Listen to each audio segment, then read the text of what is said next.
Hello friends, स्वागत है आप सभी का हमारे YouTube channel goal to success में। फ्रेंड्स, अगर आप चैनल पर नए हैं और आपने अभी तक चैनल को सब्सक्राइब नहीं किया है तो प्लीज़ चैनल को ज़रूर सब्सक्राइब कर लें। चैनल का नाम है गोल टू सक्सेस। एंड अगर आप सोशियोलॉजी से नेट या जेआरएफ या फिर असिस्टेंट प्रोफेसर या पीजीडी के लिए आप एग्ज़ाम देने वाले हैं तो उसके लिए आप सोशियोलॉजी से यहाँ से पढ़ सकते हैं। नेट के एग्ज़ाम की बात करें तो उसमें 2 पेपर होते हैं, ठीक है। First paper teaching aptitude and second आपका सब्जेक्ट से रिलेटेड होता है। तो फर्स्ट पेपर जो कि टीचिंग एप्टीट्यूड है इनसे रिलेटेड प्लस आपका जो सोशियोलॉजी इन सभी से रिलेटेड आपको वीडियोस प्लेलिस्ट में मिल जाएंगे चैनल के, ठीक है। इसके अलावा अगर आप असिस्टेंट प्रोफेसर या पीजीडी के लिए एग्ज़ाम देने वाले हैं तो इन सभी से रिलेटेड आपको बस ये करना है कि चैनल के प्लेलिस्ट में जाना है। सोशियोलॉजी से रिलेटेड जितने भी आपको वीडियोस मिलेंगे उन सभी वीडियोस को आपको अच्छे से पढ़ना है एंड नोट्स बनाना है। इन सभी वीडियो से आपको काफ़ी फ्रेंड्स मदद मिलेगी। एंड जैसा कि आप सभी जानते हैं, इधर हम लोग जो आपका जीआईसी वाला पेपर होने वाला है उसका जो प्रीलिम्स होगा उसके लिए इधर डेली वीडियोस आ रही हैं। इस वीडियोस में टोटल 50 क्वेश्चंस हैं। स्टार्टिंग के जो 30 क्वेश्चंस होंगे वो आपके सब्जेक्ट सोशियोलॉजी से रिलेटेड है एंड लास्ट जो 20 क्वेश्चंस हैं वो आपके जीएस से रिलेटेड है। एंड जीएस में आप सभी जानते हैं आपका करंट अफेयर्स हो जाएगा, हिस्ट्री होगा, पॉलिटी होगा, ज्योग्राफी होगा, इकोनॉमिक्स होगा, ठीक है। इन सभी से रिलेटेड क्वेश्चंस पूछे जाएंगे। तो चलिए स्टार्ट करते हैं। फर्स्ट क्वेश्चन है, समाजशास्त्र को सामाजिक तथ्यों का अध्ययन किसने बतलाया? मार्क्स, दुर्खीम, गिट्स या फिर स्पेंसर। यहाँ पर सोशल फैक्ट की बात हो रही है तो जो सोशल फैक्ट है इसका कॉन्सेप्ट दुर्खीम का है। यहाँ पर राइट आंसर आपका ऑप्शन बी हो जाएगा। अब दुर्खीम की कुछ इंपॉर्टेंट फ्रेंड्स बुक्स देख लेते हैं, इनकी नोट कर लीजिए जो इंपॉर्टेंट बुक्स हैं। The division of labour in society, the division of labour in society. Second है the rules of sociological method, the rules of sociological method. Third है suicide and the fourth last important जो book है the elementary forms of religious life. Friends, आपको channel के playlist में कुछ videos important books से related मिलेगी। इन बुक्स को आप लोग ज़रूर याद कर लीजिएगा, आपके एग्ज़ाम के लिए ये इंपॉर्टेंट है। अक्सर एग्ज़ाम में ये बुक्स पूछी जाती हैं। यहाँ पर आपका फर्स्ट क्वेश्चन का राइट आंसर ऑप्शन बी होगा। नेक्स्ट है सुसाइड किसकी रचना है? तो अभी बताया गया है सुसाइड बुक दुर्खीम की है, राइट आंसर ऑप्शन सी होगा। नेक्स्ट है मैक्स वेबर ने समाजशास्त्र की व्याख्या किस रूप में की है? ठीक है, इन्होंने यानी कि मैक्स वेबर ने समाजशास्त्र की व्याख्या किस रूप में की है? नृजाति पद्धति, व्याख्यात्मक पद्धति, व्यक्तिगत अध्ययन या फिर जीव वैज्ञानिक पद्धति। तो यहाँ पर व्याख्यात्मक पद्धति होगा, राइट आंसर आपका ऑप्शन बी। नेक्स्ट है प्रभु जाति की अवधारणा किसने दी है? डोमिनेंट कास्ट की कॉन्सेप्ट की बात हो रही है तो ये श्रीनिवास का हो जाएगा, राइट आंसर आपका ऑप्शन ए हो जाएगा। संस्कृतिकरण, पश्चिमीकरण, प्रभु जाति, ये सब जो कॉन्सेप्ट हैं वो श्रीनिवास ने दिए हुए हैं। यहाँ पर आपका फोर्थ क्वेश्चन का राइट आंसर ऑप्शन ए होगा। नेक्स्ट है अवशिष्ट चालक और भ्रांत तर्क की अवधारणा किसने दी है? पेरेटो, मार्क्स, वेबर या फिर दुर्खीम। तो राइट आंसर आपका ऑप्शन ए पेरेटो हो जाएगा।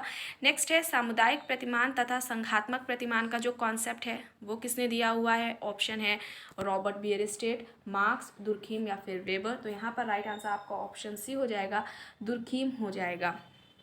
नेक्स्ट है किसका दृष्टिकोण है कि आधुनिकता एक अधूरी परियोजना है? Habermas, Ritzer, Giddens, Derrida. तो आधुनिकता को एक अधूरी परियोजना बताया है हेबरमास ने। यहाँ पर 7th क्वेश्चन का राइट आंसर हो जाएगा आपका ऑप्शन ए हो जाएगा, ठीक है। एंड ये आपके नेट के एग्जाम में काफ़ी बार क्वेश्चन पूछा जा चुका है। नेक्स्ट है वर्चस्व की अवधारणा किसने दी है? ग्रामसी, अल्थुज़र, वेबर या मार्क्स। तो यहाँ पर राइट आंसर जो वर्चस्व है वो कॉन्सेप्ट ग्रामसी का है, राइट आंसर आपका ऑप्शन ए हो जाएगा, ठीक है। और वेबर की कुछ इंपॉर्टेंट बुक्स हैं, मार्क्स हो गया, ठीक है, ग्रामसी हो गया, अल्थुज़र हो गया। मार्क्स और वेबर, दुर्खीम, स्पेंसर, कॉम्ट, है ना, इन सभी की बुक्स आपको याद होनी चाहिए। वेबर की अभी हम लोगों ने दुर्खीम की देखी, वेबर की अगर बात करें बुक्स की तो द सिटी, ठीक है, द सिटी एक इनकी बुक है। The methodology of social science, the methodology of social science, the Protestant ethic and the spirit of capitalism, the Protestant ethic and the spirit of capitalism, ये Weber की books हो गई, ठीक है। तो यहाँ पर 8th का right answer option A. Next है सामाजिक संरचना अवधारणा का प्रथम बार प्रयोग किसके द्वारा किया गया था? तो यहाँ पर स्पेंसर द्वारा किया गया था, राइट आंसर आपका ऑप्शन सी होगा। नेक्स्ट है, किसने मानव समाज के विकास की 3 अवस्थाओं जंगलीपन, बर्बरता व सभ्यता को बताया है? तो ये बताया है मॉर्गन ने। राइट आंसर आपका ऑप्शन सी होगा। नेक्स्ट है, एक समूह जिससे तुलना करके हम अपनी परिस्थिति की परख करते हैं वह क्या कहलाएगा? ठीक है, एक समूह जिससे तुलना करके हम अपनी परिस्थिति की परख करते हैं वो क्या कहलाता है? वो आपका संदर्भ समूह। Right answer option C. Next है, जब 2 सांस्कृतिक समूह एक दूसरे के संपर्क में आते हैं और परिणाम स्वरूप कुछ निश्चित समय में एक समूह दूसरे समूह से इतना अधिक ग्रहण करता है कि वह अपनी पहचान को खो देता है और दूसरे समूह में वह विलीन हो जाता है, तो इस प्रक्रिया को हम क्या कहते हैं? ये आपका आत्मसातीकरण हो जाएगा, यानी कि राइट आंसर आपका जो ऑप्शन है वो सी हो जाएगा। कुछ फ्रेंड्स इसी तरह के कॉन्सेप्ट हैं, जैसे कि संस्कृतिकरण क्या होता है, समाजीकरण क्या है, आत्मसात क्या है, विसंस्कृतिकरण क्या है ना, विचलन की संस्कृति क्या है, बहुल भूमिका, परिस्थिति सकुल, है ना, मल्टीपल रोल हो गया आपका, रुग्ण भूमिका।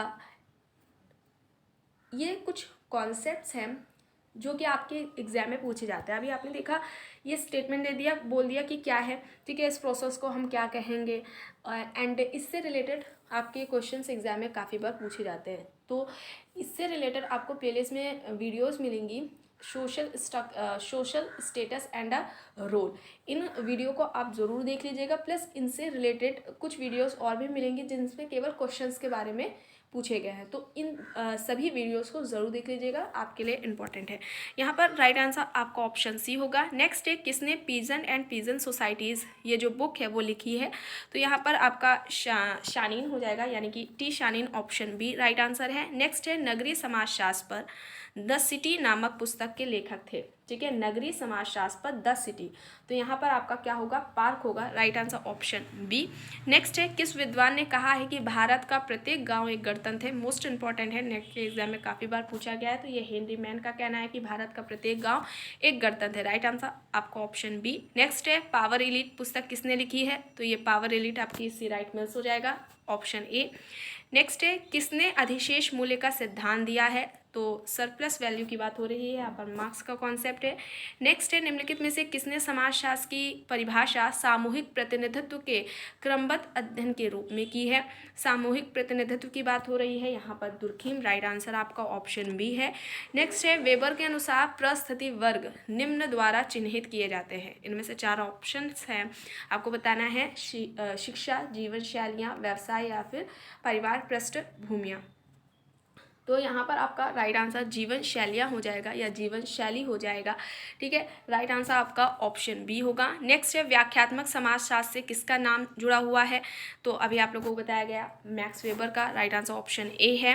नेक्स्ट है, किसने जाति व्यवस्था में स्त्रीकरण के वेबर के प्रारूप का प्रयोग किया है? मोस्ट इंपॉर्टेंट है, इनमें से कौन है जिसने जाति व्यवस्था में स्त्रीकरण के या जाति व्यवस्था के अध्ययन के लिए वेबर का जो मॉडल है, ठीक है, उसको यूज़ किया है, उसको प्रयोग किया है? तो यहाँ पर आंतरिक वृत्तीय होगा, option B right answer. Next है, किसने क्रिया की अवधारणा को तार्किक एवं अतार्किक क्रिया में बांटा है? तो यहाँ पर पेरेटो। राइट आंसर आपका ऑप्शन सी।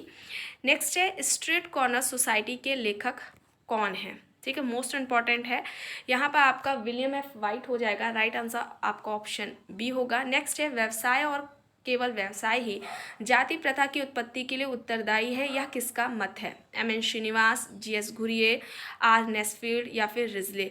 तो यहाँ पर आपका राइट आंसर आर. नेसफील्ड हो जाएगा, ऑप्शन सी राइट आंसर होगा। नेक्स्ट है, प्रभु जाति की अवधारणा मानसिक उपज है ना, प्रभु जाति का कॉन्सेप्ट? तो M N. Srinivas, option C. Next है, प्रस्तुति सकुल शब्द प्रतिपादित किया गया था मर्टन द्वारा, रॉल्फ लेंटन द्वारा, आर. रेडफील्ड द्वारा या फिर कार्ल मार्क्स द्वारा? तो प्रस्तुति सकुल यानी स्टेटस सेट की बात हो रही है, रॉबर्ट मर्टन का। ठीक है, कुछ आपको वीडियोस प्लेलिस्ट में मिलेंगे जिसमें केवल कॉन्सेप्ट्स दिए हुए हैं किसके हैं, ठीक है, तो उनको भी याद कर लीजिएगा। यहाँ पर प्रस्तुति सकुल यानी स्टेटस सेट के कॉन्सेप्ट की बात हो रही है, तो ये मर्टन ने दिया, तो ऑप्शन ए राइट आंसर है। नेक्स्ट है, अपनी वर्ग की परिभाषा में किसने जीवन अवसरों की अवधारणा को सम्मिलित किया? मार्क्स, वेबर, ऑरो या फिर कोजर। तो यहाँ पर वेबर होगा राइट आंसर। 27वें क्वेश्चन का ऑप्शन बी है। नेक्स्ट है समुदाय व लघुतम क्षेत्रीय समूह है जिसमें सामाजिक जीवन के सभी पक्ष समाहित होते हैं। तो समुदाय को लघु क्षेत्रीय समूह बताया है जिसमें सामाजिक जीवन के सभी पक्ष हैं। तो ये किंग्सले डेविस का कहना है। ठीक है, राइट आंसर ऑप्शन ए है। उन्होंने समुदाय को की ये जो डिफिनेशन है वो समुदाय की बताई थी किंग्सले डेविस ने। यहाँ पर आपका राइट आंसर ऑप्शन ए हो जाएगा। नेक्स्ट है बाह्य व आंतरिक संघर्ष का जो अवधारणा है वो किसने दी? कोजर, वेबर, सीमेल या फिर मार्क्स। तो बाह्य व आंतरिक संघर्ष का जो कॉन्सेप्ट है वो कोजर ने दिया था। इनका जो संघर्ष का सिद्धांत है वह प्रकारात्मक संघर्ष का सिद्धांत माना जाता है। यहाँ पर राइट आंसर आपका ऑप्शन ए होगा। नेक्स्ट है निम्नलिखित में से कौन सा क्रम संस्था के विकास को सही रूप से निरूपित करता है? तो यहाँ पर आपका क्या होगा? जनरीति, लोकाचार, प्रथा, फिर संस्था, यानी कि ऑप्शन बी। नेक्स्ट है सैंधव सभ्यता का महान स्नानागार। ठीक है, यहाँ से आपका जीएस स्टार्ट हो रहा है।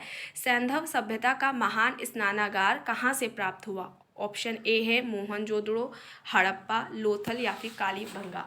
तो यहाँ पर 31 का राइट आंसर मोहनजोदड़ो यानी ऑप्शन ए होगा। नेक्स्ट है निम्न स्थानों में से बौद्ध गुफा मंदिरों के लिए कौन सा प्रसिद्ध है? ठीक है, ऑप्शंस दिए हुए हैं 4, इनमें से बताना है बौद्ध गुफा मंदिर के लिए कौन सा फेमस है, जाना जाता है, प्रसिद्ध है। एलिफेंटा, नालंदा, अजंता या फिर खजुराहो। तो यहाँ पर 32 का राइट आंसर अजंता हो जाएगा। अजंता की गुफा बौद्ध मंदिरों के लिए जानी जाती है। ठीक है, बौद्ध गुफा से संबंधित है अजंता वाली गुफा। ठीक है, एलिफेंटा की बात करें तो शैव मंदिर है। खजुराहो की बात करें तो शैव, वैष्णव और जैन मंदिर से संबंधित है। और जो नालंदा है वो आपका बौद्ध शिक्षा का केंद्र माना जाता है। ठीक है, तो यहाँ पर राइट आंसर आपका ऑप्शन सी हो जाएगा, अजंता। नेक्स्ट है इनमें से कौन सा सही नहीं है? ठीक है, एलिफेंटा गुफा है, श्रवण बेलगोला मूर्ति है, खजुराहो मंदिर है, सांची मूर्ति है। तो यहाँ पे बताना है सही नहीं है। ठीक है, एलिफेंटा गुफा, श्रवण बेलगोला एक मूर्ति है, खजुराहो मंदिर है, सांची मूर्ति नहीं है। सांची क्या है? स्तूप है। यानी कि यहाँ पर राइट आंसर आपका ऑप्शन जो है वह डी है। नेक्स्ट है लोकमान्य बाल गंगाधर तिलक ने भारतीय स्वतंत्रता संग्राम की सेवा के उद्देश्य से कौन सा समाचार पत्र प्रारंभ किया था? गदर, केसरी, फ्री हिंदुस्तान, ठीक है, और स्वदेश मित्र। तो यहाँ पर आंसर की बात करें आपका जो ऑप्शन है वह बी होगा, केसरी हो जाएगा। ठीक है, जो बाल गंगाधर तिलक है इन्होंने भारतीय स्वतंत्रता संग्राम की जो सेवा है उसके उद्देश्य से जो न्यूज़पेपर है वो स्टार्ट किया था, केसरी। ठीक है, राइट आंसर आपका बी हो जाएगा। नेक्स्ट है भारतीय राष्ट्रीय कांग्रेस को किसने भीख मांगने वाली संस्था कहा था? इंपॉर्टेंट है, बीसी पाल, तिलक, अरविंद घोष या फिर इनमें से कोई नहीं। तो यहाँ पर आपका राइट आंसर तिलक हो जाएगा। बाल गंगाधर तिलक ने भारतीय राष्ट्रीय कांग्रेस है इसको भीख मांगने वाली संस्था बताया था। नेक्स्ट है किसने इरविन तथा गांधी को दो महात्मा कहा था? इरविन तथा जो गांधी हैं इनको दो महात्मा किसने कहा था? मीराबहन ने, सरोजिनी नायडू ने, मदन मोहन मालवीय ने या फिर जवाहरलाल नेहरू ने। तो यहाँ पर आपका सरोजिनी नायडू हो जाएगा। सरोजिनी नायडू ने इरविन और गांधी को दो महान आत्मा कहा था। Right answer B. नेक्स्ट है किसने कहा था तुम मुझे खून दो मैं तुम्हें आज़ादी दूंगा? इंपॉर्टेंट है, आप सभी जानते होंगे। तो ये कहना किसका था? महात्मा गांधी, बाल गंगाधर तिलक, सुभाष चंद्र बोस या फिर भगत सिंह। तो यहाँ पर 37 का right answer Subhash Chandra Bose, option C. Next है निम्नलिखित में से कौन दो भारतीय राज्यों की साझेदारी वाली झील है? ठीक है, इंपॉर्टेंट है, कौन है जो कि दो भारतीय राज्यों की साझेदारी वाली झील है? चिल्का, कोलेरू, लोनार या फिर पुलिकट। तो यहाँ पर 38 का राइट आंसर पुलिकट झील हो जाएगा। ठीक है, पुलिकट झील हो जाएगा यहाँ पर आपका राइट आंसर 38 क्वेश्चन का। ठीक है, ये भारत की दूसरी सबसे बड़ी खारे पानी की झील है और जो कि आपके आंध्र प्रदेश और तमिलनाडु की सीमा पर स्थित है। ठीक है, बोला है ना दो भारतीय राज्यों की साझेदारी वाली, तो आपका आंध्र प्रदेश हो जाएगा और तमिलनाडु इसकी सीमा पर ये झील स्थित है, पुलिकट झील, और दूसरी सबसे बड़ी खारे पानी वाली यह झील है। तो याद रखिएगा यहाँ पर राइट आंसर पुलिकट हो जाएगा। नेक्स्ट है यहाँ पर बताना है निम्नलिखित में से कौन सुमेलित नहीं है? वेबनाथ केरल, लोकटक झील मणिपुर की, डल है कश्मीर की, पुलिकट असम की। तो अभी आपको बताया गया है यानी कि ये राइट आंसर नहीं है, असम ऑप्शन डी। ठीक है, यहाँ पर आपका पुलिकट का क्या अभी आपको बताया गया है, आंध्र प्रदेश और तमिलनाडु की सीमा पर है। ठीक है, तो राइट आंसर आपका डी हो जाएगा। नेक्स्ट है, भारत के किस राज्य में फुल्लर झील स्थित है? तो ये उत्तराखंड में हो जाएगा, राइट आंसर आपका सी। नेक्स्ट है, निम्नलिखित में से सबसे छोटा महाद्वीप कौन सा है? दक्षिण अमेरिका, एशिया, यूरोप या फिर ऑस्ट्रेलिया? तो यहाँ पर जो सबसे छोटा महाद्वीप है वो ऑस्ट्रेलिया है, ऑप्शन डी राइट आंसर है। पनामा नहर जोड़ती है, ठीक है, पनामा नहर की बात हो रही है, किसको जोड़ती है? उत्तरी अमेरिका एवं दक्षिण अमेरिका को, प्रशांत महासागर एवं अंध महासागर को, ठीक है, लाल महासागर एवं भूमध्य सागर को, हिंद महासागर एवं प्रशांत महासागर को। तो यहाँ पर राइट आंसर आपका ऑप्शन बी हो जाएगा। नेक्स्ट है आपका, निम्नलिखित में से कौन सा सही सुमेलित नहीं है? ठीक है, सही सुमेलित नहीं है बताना है। चीन एक तरफ कंट्री है, उसकी कैपिटल है चीन, Shanghai, Canada, Ottawa, Australia, Canberra, रूस, मॉस्को। तो यहाँ पर चाइना हो जाएगा, यानी कि राइट आंसर आपका 43 का आपका ऑप्शन जो है वह ए है।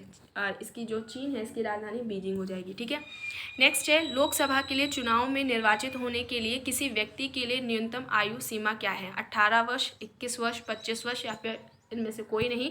तो यहाँ पर 25 वर्ष यानी कि ऑप्शन सी राइट आंसर हो जाएगा। ठीक है, आर्टिकल की बात करें तो 84B में एज की बात की गई है। लोकसभा के लिए जो चुनाव के लिए निर्वाचित आयु की बात की गई है वो आर्टिकल आपकी 84B में की गई है कि 25 वर्ष होनी चाहिए। नेक्स्ट है, लोकसभा में राज्यों को किस आधार पर सीटें आवंटित होती हैं? लोकसभा में जो हमारे राज्य हैं उनको किस बेस पर सीटें मिलती हैं? जनसंख्या, क्षेत्रफल, गरीबी या फिर भाषा?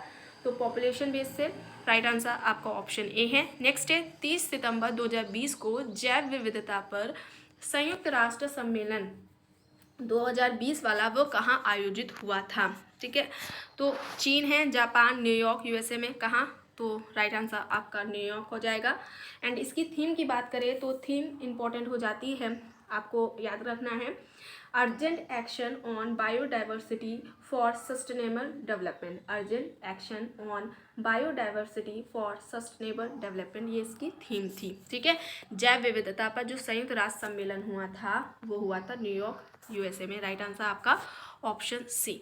नेक्स्ट है, 1 से 15 अगस्त 2020 के बीच किस प्रदेश के प्रत्येक नगरीय निकाय में 1 मास्क अनेक जिंदगी जन जागरूकता अभियान संपन्न हुआ? ठीक है, कौन सा स्टेट है जिसमें प्रत्येक नगरीय निकाय में 1 मास्क अनेक जिंदगी जन जागरूकता अभियान संपन्न हुआ है? उत्तर प्रदेश, मध्य प्रदेश, हिमाचल प्रदेश या फिर सिक्किम? तो यहाँ पर 47 का right answer Madhya Pradesh, option B होगा। नेक्स्ट है, 29 जनवरी 2020 को भारतीय नौसेना ने किस देश में मानवीय सहायता और आपदा राहत उपलब्ध कराने के लिए ऑपरेशन वनीला शुरू किया? तो ऑपरेशन वनीला कहाँ किया था? हमारी जो भारतीय नौसेना है उसने मेडागास्कर में किया था। ठीक है, राइट आंसर आपका बी हो जाएगा। नेक्स्ट है, सितंबर 2020 में कौन यूनिसेफ द्वारा बच्चों के अधिकारों के लिए चलाए जा रहे अभियान #ForEveryChild के लिए सेलिब्रिटी एडवोकेट नियुक्त किए गए हैं? अमिताभ बच्चन, आयुष्मान खुराना, आमिर खान या फिर वरुण धवन? तो यहाँ पर आयुष्मान खुराना हो जाएगा, राइट आंसर आपका बी। नेक्स्ट है, लास्ट क्वेश्चन है, जलवायु परिवर्तन प्रदर्शन सूचकांक 2020 में 57 कंट्रीज थी इस इंडेक्स में, और उसमें इंडिया की जो रैंक है वो बतानी है कितनी थी? तो यहाँ पर इंडिया की अगर हम रैंक की बात करते हैं तो 9th नंबर पर था इंडिया। ठीक है, और अगर 2019 में देखें तो इंडिया की रैंक क्या थी? वो 2019 वाले इंडेक्स में 11वीं रैंक पर था इंडिया। ठीक है, जलवायु परिवर्तन प्रदर्शन सूचकांक में इस बार कितने रैंक पर है? 9th नंबर पर है इंडिया। तो आई होप फ्रेंड्स ये आपको वीडियो पसंद आई होगी। अगर पसंद आई है तो प्लीज़ लाइक करिएगा, कमेंट करके ज़रूर बताइएगा। अगर आप चैनल पर नए हैं तो प्लीज़ चैनल को ज़रूर सब्सक्राइब कर लीजिएगा, और इस वीडियो को जितना हो सकेगा ज़्यादा से ज़्यादा लोगों के साथ शेयर भी ज़रूर करिएगा। Thank you.